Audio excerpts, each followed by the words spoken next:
We have a problem again. Analog cabling.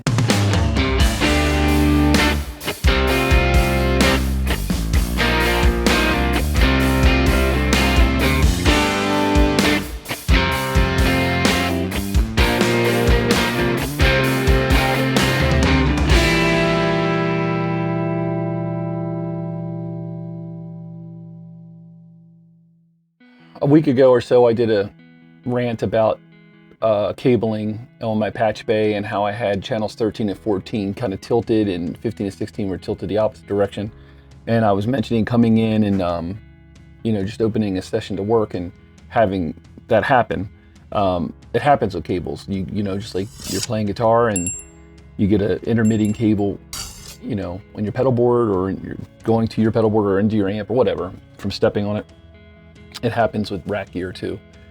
But this was 8-channel D sub going from my patch bay to my fulcrum for summing.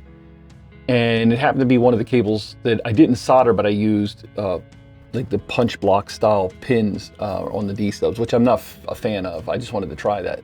I don't know still that that's 100%. I got to test that cable now, but I bought another cable just to throw in place to speed up time so I didn't have to solder it.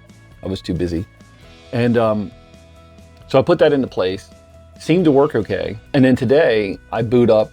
I wanted to test a couple things before I, get into mixing some stuff. I was doing another video on these EQs and I decided to, maybe set up to film this update of the outcome of what happened with the new cable.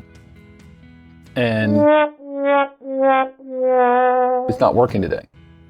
I fixed it now, but I swear I booted it up last night. Everything was fine. Today, I have 13 and 14. Actually, this time 13 was completely not there, and 15, I think, or 16 was not there. I don't know what's going on. So I'm taking this, you can see this. Well, it's probably going to come out blurry, but I'm taking this coupling tool that is for D subs. And you can put a D sub on this way and this way. This way I can bypass the patch bay. So I was doing that the other day for the test, so I could rule out that it was the patch bay. I had another one of these, I can't find it. I actually needed another one because I wanted to bypass the NG leveler. Now I did some kind of beta work a little bit, testing with Michael over at West Audio when they first released this NG leveler to, see how it's working with my Behringer X-Touch and Reaper. And we went back and forth on several emails. And I've done updates and everything's been fine, but I'm passing through that. So I did a test of taking my Apollo and going straight to my fulcrum and my dangerous D box, which is a summing, box as well. I wanted to make sure it wasn't the fulcrum either. I'm checking every little scenario. So my interface is coming here on this top row, the bottom row. So for instance, this one would go down here, or actually that one goes on the top. Yeah, it says Apollo. Camera's just not zooming fast enough, sorry. So that's Apollo, replacing what used to be my SSO interface, as you can see, SSO. And this is the NG leveler. So this goes on the bottom, this goes on the top, so it overflows, from top to the bottom row. So sound comes out of your interface, 16 channels, goes down to the bottom row, which is 16 channels of this NG leveler unit right here, West Audio NG leveler unit. The outputs of that NG leveler are over here, 1 through 8, 9 through 16. And again, the bottom rows, it falls down to the bottom row, just like the other one. So the top's here, bottom's here. That bottom row is my fulcrum summing box, right there, the green. So without any patch cables in, if I send anything out, channels 1 through 16, it falls into this NG leveler, out of the NG leveler, into the fulcrum, out of the fulcrum. Then I basically got to go back into either the Apollo again or this Rosetta to hear it. The only other thing I thought could be in the way is the NG leveler. Right now I have a test tone going, and all these channels are zeroed out. So I don't see, because I've had it before where one channel is down and you go to check left and right and that channel's not. Let me patch this back in real fast just to see where we are right for a second.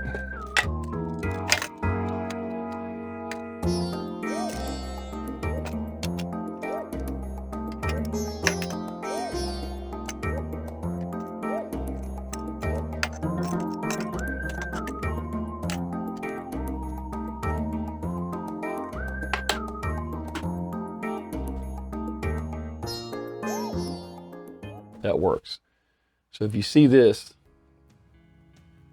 I'm passing through it here, 9 and 10, because 1 through 8 worked fine. So 9 and 10, 11 and 12. See, they're coming out stereo and coming back in stereo evenly. And 13 and 14 is where we have issues. Again, it goes out, but when it passes to that NG, I'm not getting signal somehow. And I don't know why. And then 15 and 16 is the opposite.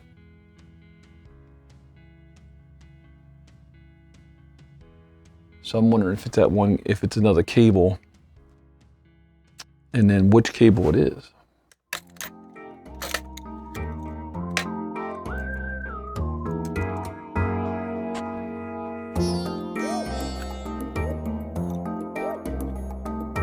If I pass this through, this is just determining the patch bay is not bad.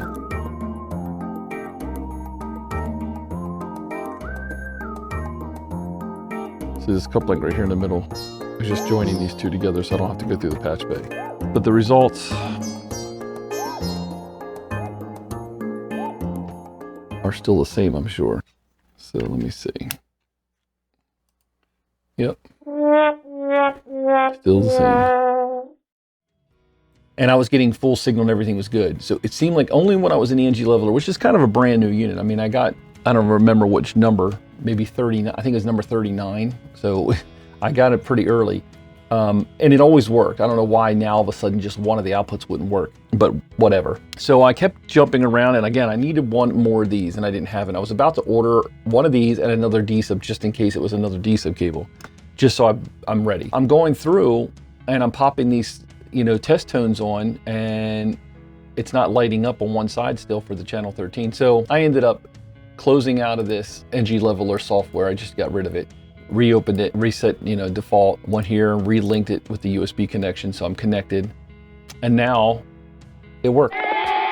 So I'm pretty sure, because I had a buddy here too, we were chasing that cable issue, and that was a cable issue, and we fixed it. But when another problem pops up, it just pisses me off, because you can't tell which is which, you know what I mean? I got a whole patch bay full of spaghetti. This happened to be a hardware thing. The NG leveler, for some reason, I could see the meter wasn't putting out output on the screen here and up here where it lights up. So let me show you real quick. We established last time my channels 1 through 8 were working fine, so let me do that again. This bottom row here is just going out 1 through 8 into my fulcrum, which is going through a set of CAPI preamps, and then straight into the Apogee converter up there just to return the signal back in the box, and that shows up right here. So if I turn this generator on, boom, you see that right there. That's 1 and 2 going out of the box and coming back in. And this is 3 and 4. Here's 5 and 6. And here's 7 and 8. They all work. But the cable problem was on channels 9 through 16. So let's switch to 9 through 16, 11 through 12, 13, 14, 15, 16. Okay, so here we go. That works. 11 and 12 works. And here was the problem channels. 13 and 14 works. Now earlier this line right here was completely gone, wasn't even lighting up. And that had to be, so if you look over here, if you see there's 2 green lights lit showing you got input on your input. And then here's the output. Now, normally if this is muted, that's out. This was not muted, but it may be somehow the software just glitched, even though it wasn't showing a mute. But see how there's no signal there and there's no signal here? That's what it was doing earlier. Now, if it was lit up, it would have been an obvious thing, but I think it was just a glitch. But that kind of shit, because then I'm behind the rack, checking cables, going through all kind of crap to try to find out what the hell it is, and it's something that simple. And it wasn't even lit up. It's not like, oh, I just forgot the mute was on. It literally was functioning. I actually went up here and hit default and reset, and it wouldn't work. Now, when I took it out of the session like this and put it back into the session, that's what woke it up. But, technically I shouldn't have to do that. And then I'm chasing cables like a maniac. So anyway, if you see it, I can pull this down, the level's gonna go down. If I push it up higher, it's higher. But that was the problem. So let's check 15 and 16. Now 15 and 16 work. So I'm back in business and don't need to buy another cable. And now I know if that crap happens again, double check this NG leveler, since it's the thing in between the outputs of my Apollo and the inputs of my Fulcrum. Anyway, that's my update to my rant. I can go back to mixing hybrid, and I'm still gonna be dumping my, whether I'm printing a Voc or, tweaking a vocal out of the box or a kick drum or whatever, I'm printing that stuff back in. I've had enough of running, many tracks. It's one thing to run my 2-bus live, but to run many tracks in the patch bay all at once and then show up and for some reason there's an issue in the middle of a mix and you're almost done and you want to get it to the client. Then I'm spending hours digging through the patch bay trying to find which cable is, messed up.